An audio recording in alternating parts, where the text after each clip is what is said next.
Hello friends, இன்றைக்கி நம்ம குழந்தைங்களுக்கான ஒரு ரெசிபி தான் நம்ம பார்க்க போகிறோம். இந்த ரெசிபி 7 மந்த்லேருந்து குழந்தைங்களுக்கு கொடுக்கலாம். ஃபஸ்ட்டு இதுக்கு ஒரு குக்கர் எடுத்துக்கிறேன். அதில் நெய் ஒரு 1½ ஸ்பூன் ஊற்றிக்கிறேன். சீரகம், பூண்டு போட்டு தாளிச்சிக்கலாம். அதோட பச்சைப்பயிறு அரிசியும் நான் 1 ஹவர் முன்னாடி ஊற வச்சுருக்கேன். ஊற வச்ச பச்சைப்பயிரையும் அரிசி இது கூட சேர்த்திக்கலாம்.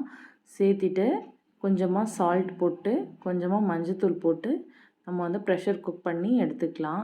இந்த பச்சைப்பயிறு குழந்தைங்களோட பிரெயின் டெவலப்மெண்ட்க்கு ரொம்ப நல்லது. நல்ல ஒரு ப்ரோட்டீன் ரிச் ஃபுட் இது.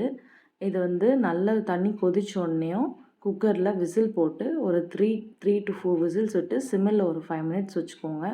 நல்ல குழைவாக வந்துடும் சாப்பாடு.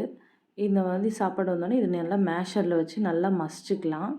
மசிச்சுட்டு இது கூட நீங்கள் தேங்காய் பால் இல்லைன்னா நார்மல் மில்க் கூட சேர்த்திக்கலாம். நான் இன்றைக்கி தேங்காய் பால் சேர்க்க போகிறேன். நல்லா தண்ணியாகவே எடுத்துக்கோங்க தேங்காய் பால். அது ஒரு ஹாஃப் கிளாஸ் அளவுக்கு தேங்காய் பால் நான் சேர்த்திக்கிறேன். உங்களுக்கு எவ்வளோ வேணுமோ அந்தளவுக்கு சேர்த்திக்கலாம். தேங்காய் பால் சேர்த்திட்டு நல்லா மசிச்சு விட்டுக்கோங்க. குழந்தைங்க எந்த பதத்துக்கு சாப்பிட்றாங்களோ அந்த பதத்துக்கு நீங்கள் மசிச்சு விட்டுக்கோங்க. அவ்வளோதான், ஒரு டேஸ்டியான எம்மியான லன்ச் ரெடி ஆயிடுச்சுக்கு.